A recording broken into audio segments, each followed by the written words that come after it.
নিশ্চয়ই তোমাদের রব হলেন আল্লাহ, যিনি এই আসমান এবং জমিন সৃষ্টি করেছেন মাত্র 6 দিনে। না, ফি সিত্তাতি আইয়াম, মাত্র 6 দিনে সৃষ্টি করেছেন। সুম্মাস্তাওয়া আলাল আরশ, অতঃপর তিনি আরশে অধিষ্ঠিত হয়েছেন। তিনি আছেন কোথায়? আরশে আজিমের উপরে, ঠিক আছে না? ইউগশিল লাইলান নাহারা ইয়াতলুবুহু হাসিসাও ওয়াশ শামসা ওয়াল কামার ওয়ান নুজুমু মুসাখখারাতিম বিআমরিহি। দিনকে তিনি রাতের পর্দা দিয়ে ঢেকে দেন, আর তিনি দ্রুত গতিতে তার আদেশে অনুসরণ করে চন্দ্র, সূর্য, তারকারাজি সব কিছুই তার অনুগত। কার অনুগত? এগুলি আল্লাহর অনুগত, যেহেতু আল্লাহ সৃষ্টি করেছেন। এরপর আল্লাহ বলতেছেন আল্লাহ আল্লাহুল খালকু ওয়াল আমরু, জেনে রেখো সৃষ্টি যার, বিধান চলবে তার, হুকুম চলবে তার। যিনি সৃষ্টি করেছেন, রিজিক দেন, তাহলে বিধান চলবে কার? তার। সহজ। এই কথাটা আজকে না বোঝার কারণে আমাদের সমাজে এত অশান্তি। বুঝলেন? আমরা যদি এইটা বুঝতাম যে আল্লাহ আমাদেরকে সৃষ্টি করেছেন, আল্লাহ আমাদেরকে রিজিক দেন, আল্লাহ সব কিছুর পরিচালনা করেন, আমাদেরকে আল্লাহর কাছে ফিরে যেতে হবে, আল্লাহ উপকার করার এবং ক্ষতি করার একমাত্র মালিক, ঠিক আছে না? তাহলে আমরা ইবাদত যেহেতু করি আল্লাহর, বিধানও মানব কার? আল্লাহর। আল্লাহর বিধানই সবচেয়ে সুন্দর। আল্লাহর বিধান অনুযায়ী চললে আমাদের দুনিয়া এবং আখিরাত আমরা শান্তিতে থাকতে পারবো। এটা অলরেডি কি দেখিয়ে গেছেন, তাই না? রাসূলুল্লাহ সাল্লাল্লাহু আলাইহি সাল্লামের পথে ইসলাম আসছিল, রাসূল সাল্লাল্লাহু আলাইহি সাল্লাম ইসলামকে প্রতিষ্ঠিত করে তারপরে বিদায় নিয়েছেন। এরপরে খুলাফায়ে রাশিদিন যে এই যে পুরো বিশ্বটাকে পরিচালনা করছেন কি দিয়ে? আল্লাহর বিধান দিয়ে। আর এই সময় কি সব মানুষ সুখে শান্তিতে ছিল। আর এই আল্লাহর বিধান যারা মানছে তারা কি আখিরাতেও এরকমভাবে কি জান্নাতে যাবে, তাই না? আর আজকে আমরা তো আমাদের চোখের সামনেই দেখতে পারতেছি যারা আল্লাহর বিধান ছাড়া অন্য কোনো বিধান দ্বারা তাদের জীবন পরিচালনা করতেছে, রাষ্ট্র পরিচালনা করতেছে, তাই না? তারা তো আপনারাই আমার চেয়ে ভালো বুঝেন যে কি অবস্থা।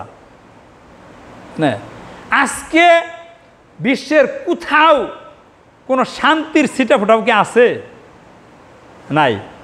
অথচ খোলাফায়ে রাশিদিনের সময়ে ইসলামের সোনালী যুগে, তাই না, হ্যাঁ, মুসলিম এবং অমুসলিম প্রত্যেকটা মানুষ কি সুখে শান্তিতে বসবাস করছে, তাই না?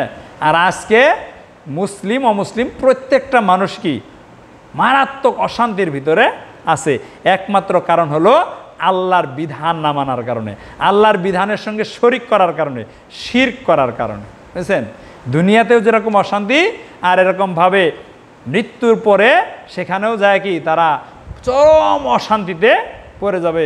ইল্লা মাশা আল্লাহ, যারা আল্লাহকে রব হিসেবে মানেন এবং এর প্রতি প্রতিষ্ঠিত আছেন, এটাকে আঁকড়ে ধরেছেন, তারাই শুধুমাত্র কেবল এরকমভাবে কি কবরের ওই জবাবটা দিতে পারবে এবং তাদেরকে আল্লাহ তাআলা বাঁচিয়ে দিবেন। তারা মৃত্যুর সময় কি সুসংবাদ পাবে। সূরা হামিম আস-সাজদাতে আল্লাহ তাআলা এটা বলছেন, ইন্নাল্লাযিনা ক্বালু রাব্বুনাল্লাহ সুম্মা ইসতাকামু তাতানাজ্জালু আলাইহিমুল মালাইকাতু আল্লা তাখাফু আল্লা তাহজানু ওয়াবশিরু বিল জান্নাতিল্লাতী কুনতুম তুআদুন। নিশ্চয়ই যারা বলে আল্লাহ আমাদের একমাত্র রব, এর প্রতি অটল অবিচল থাকে, আল্লাহর বিধান ছাড়া আর কারো বিধান মানব না, তাই না?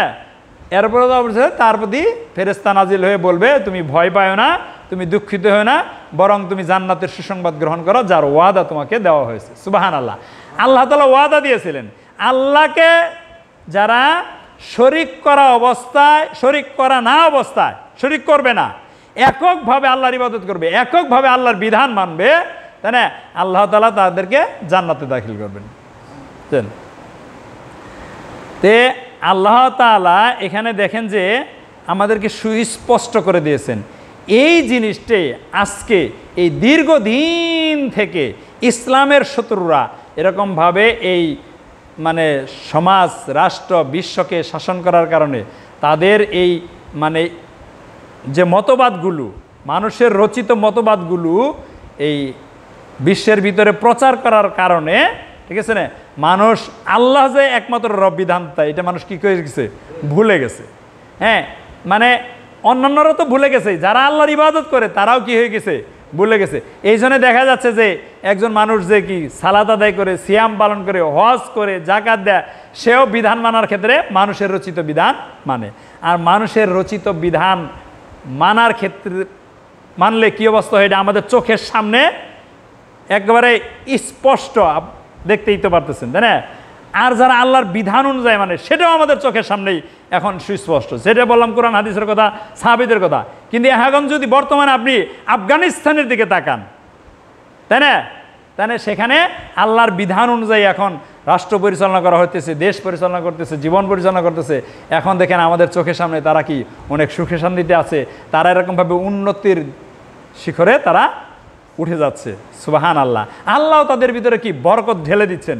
তারা যেইটাই করতেছে সেটাই এত সুন্দর ফসল হচ্ছে, এত সুন্দর তাদের এখন আবহাওয়া সুন্দর হয়ে গেছে, বুঝছেন? সব কিছু আপনারা তো মিডিয়াতে দেখতেই পারতেছেন, তাই না? তাহলে এই জিনিসগুলো আমাদেরকে আজকে উপলব্ধি করতে হবে। এই জিনিসটা আমাদেরকে এখন সময় এসেছে, হ্যাঁ, যে এই জিনিসটা আমাদেরকে মানুষকে মাঝে কি প্রচার করে করতে হবে। ইসলামের শত্রুরা কিন্তু বসে নাই, বুঝছেন? এরা কিন্তু ফেতনা একটার পর একটা ছড়িয়েই যাচ্ছে, বুঝছেন? পুরাতন একটা ফেতনা চলে যাওয়ার পরে আরেকটা ফেতনা আসতেছে, তাই না? নতুন রূপে সুন্দর রূপ নিয়ে আবার ফেতনা আসতেছে, ঠিক আছে না? হ্যাঁ, তো আমাদেরকে কিন্তু এরকমভাবে বসে থাকলে চলবে না। আমাদেরকেও এরকমভাবে আল্লাহর এই তাওহীদের বাণী নিয়ে এরকমভাবে মানুষের কাছে পৌঁছে দিতে হবে। এটা দীর্ঘদিন থেকে যেটা আমাদের মাথার ভিতরে ঢুকিয়ে দেওয়া হয়েছে, এটা আপনি হঠাৎ করে কি করা যাবে না, পরিবর্তন করা যাবে না। এই জন্য তাওহীদপন্থীদেরকে ব্যাপক চেষ্টা সাধনা করতে হবে। এটা আল্লাহ যে একমাত্র বিধানদাতা, তাই না? আল্লাহর বিধানই যে সুন্দর, বুঝছেন?